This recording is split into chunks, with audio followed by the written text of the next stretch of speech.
things are getting better. So far, we have created a controller with some endpoints.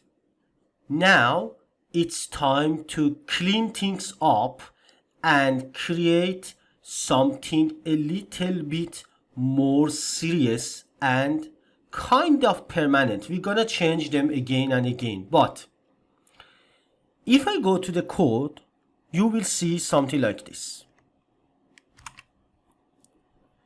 My get all cars is not bad. It's okay.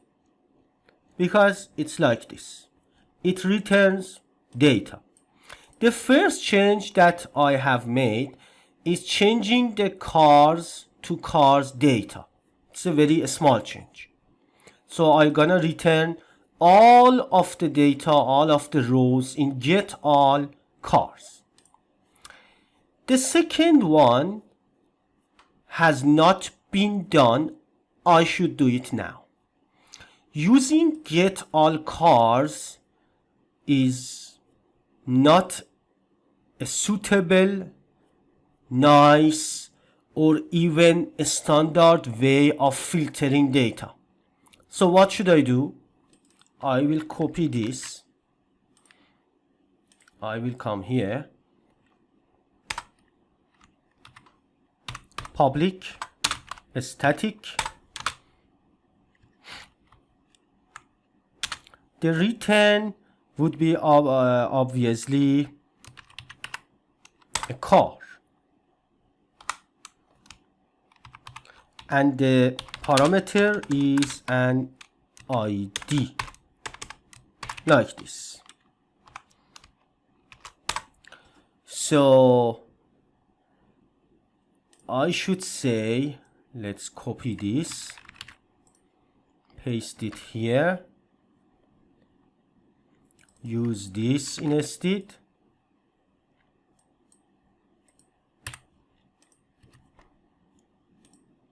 Because it's not logical to use get all. So I can do something like this.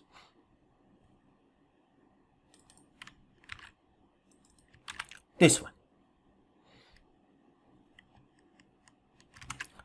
So now I can say, let's remove this and this, like this. So the read part would be like this, get all, which returns all the cars that I have. Get car by ID, which returns a single car only.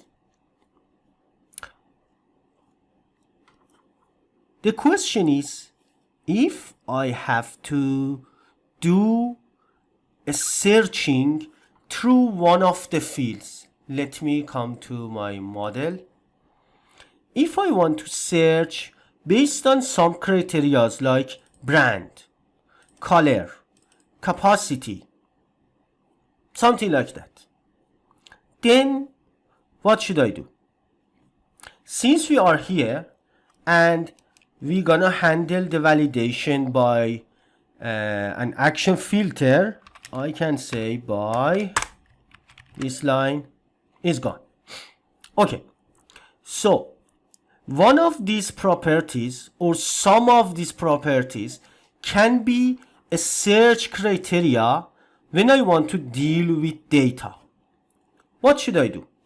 One of the silly ways is creating another method in the repository, kind of repository that I have, and say the parameters should be this, that, and then do the search. But come with me to the next section. I'm going to show you something a little bit better and nicer. So after finishing the search, I can say we handled all the things related to reading the data.